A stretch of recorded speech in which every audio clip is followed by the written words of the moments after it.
Okay, this is the point where we go to look at the linearity of a triangle wave on our screen. And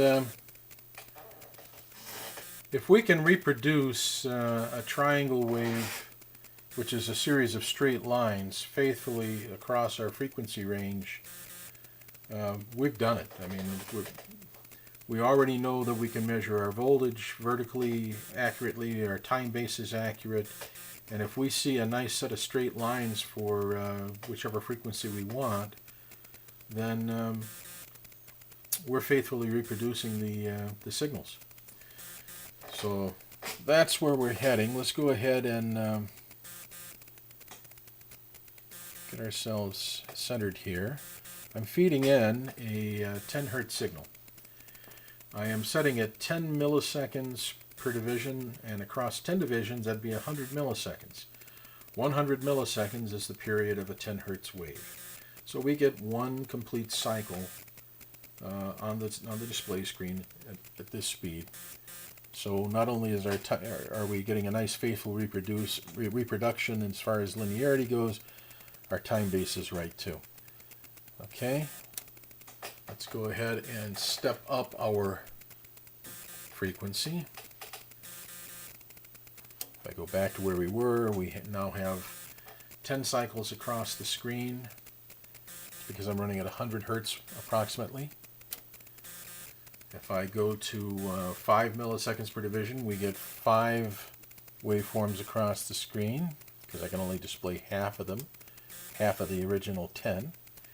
At 2 milliseconds per division, I can get 2 full waveforms on the screen in the time that it took to get 10 across the screen earlier. Or, yeah, that's true. Then we go to 1 millisecond. And if I center myself on the screen here, there we go. We should see that the ends cross the axis, and we've got one waveform in 10 centimeters. And that's at 1 millisecond per division, so 10 divisions it's going to be 10 milliseconds, and that would be the the period of a 100 hertz signal. So we are running at 100 hertz, and we see that we are linear. Let's go ahead and kick ourselves up again. We are now at 1000 hertz. We get one waveform per division, and if we kick ourselves up to 0.5, we get the familiar 5 cycles. Here's 0.2 milliseconds per division, we get 2, and then we go to 0.1 milliseconds per division. In 10 divisions, we get a 1 cycle of 1000 hertz signal displayed on the screen, which is what's expected. Let's go ahead and raise ourselves up again. We are now running 10 kilohertz. We have 10 divisions or 10 cycles across the screen. If I go to 50 microseconds per division, I get 5. If I go to 20 microseconds per division, I get 2 cycles. If I go to 10 microseconds per division, times 10 would be 100 microseconds, and that would be 0.1 millisecond, which is the period of a 10,000 hertz signal, which is what we show on the screen right now. Let's go ahead and raise her up again. We are now running 100,000 cycles a second. We have 10 cycles being displayed on the screen with a 10 microsecond per division period. If I go to 5, I see 5 peaks. If I go to 2 microseconds per division, I get 2 full wave cycles. If I go to 1 microsecond per division, I now see, in 10 divisions, I see 1 full cycle of a 100 kilohertz wave. And if I step it up again, we're running at a megacycle now, million hertz. I get 10 across the screen, and if I go to 0.5 microseconds per division, I get 5 across the screen. And we are at the end of our range switch here. but not the end of what we can display. So I will go ahead and we'll raise the frequency up more. Let's we'll go times 10 again, and we are now running 10 million hertz, and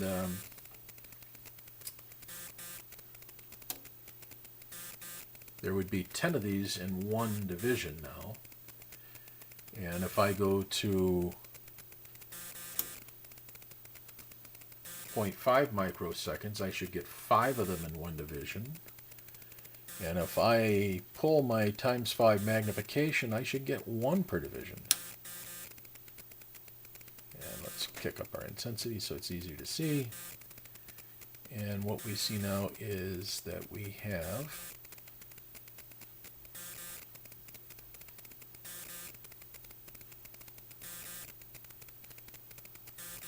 about 1 full cycle per division. 1 down and back up again. And if I had to say anything, maybe that's just a little shy times 10 or times 5.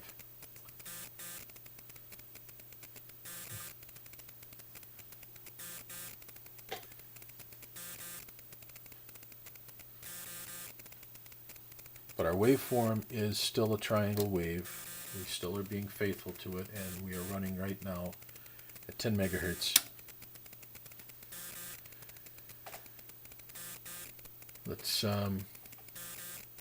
that took us through the entire range. I think at this point what we need to do is to determine the bandwidth of the unit and see what that would be on each of the channels. And the way we're going to do that is we're going to put in the synthesized signal that is very accurate in frequency, and we're going to step the frequency up. We're going to adjust our signal coming in so that we are reading peak to peak across 8 divisions, and we're going to adjust our frequency and step it up until we see the waveform start to drop at the top, and when we hit 2.8 divisions, that would be our 3 dB point. So let's go ahead and set this up and we'll give it a go. Alright, we are now set up to the PTS frequency synthesizer. We're feeding in a 10 megahertz signal, and we've adjusted our signal so that we are up 4 divisions and down 4 divisions. And we're going to raise our frequency from 10 megahertz up to, well, just to show you that we have 10 megahertz, let's do this first. We are right now at our, if I go one more step, I'm in the XY position, so we are at the maximum 0.5 microsecond per division range, and if I was to pull this times 5, we see that we have approximately 1 cycle per division here. See if we can.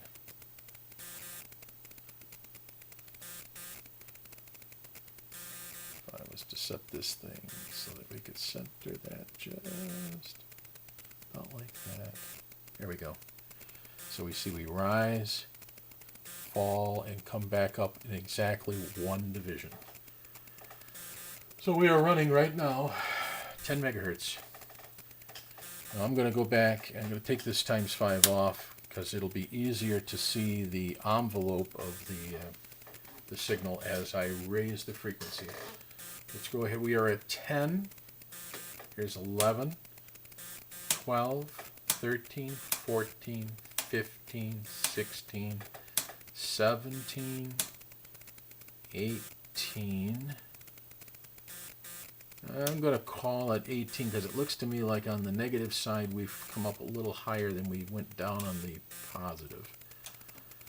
Let's make sure that we're centered.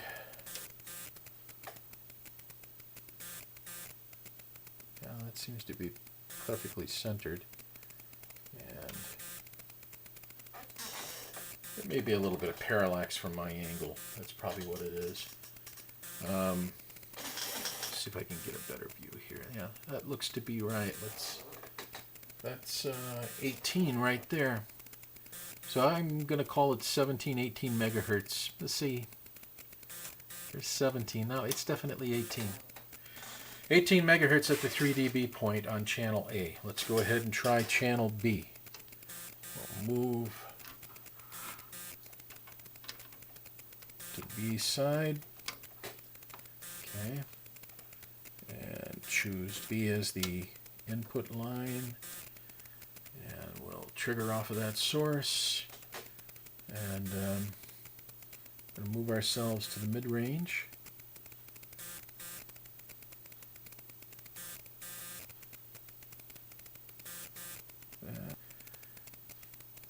Kick on the signal.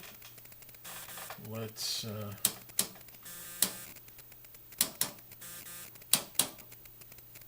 there's 10 right there. Make sure we have the proper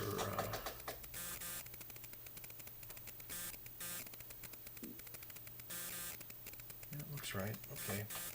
So here's 11, 12, 13, 14, 15, 16, 17, 18.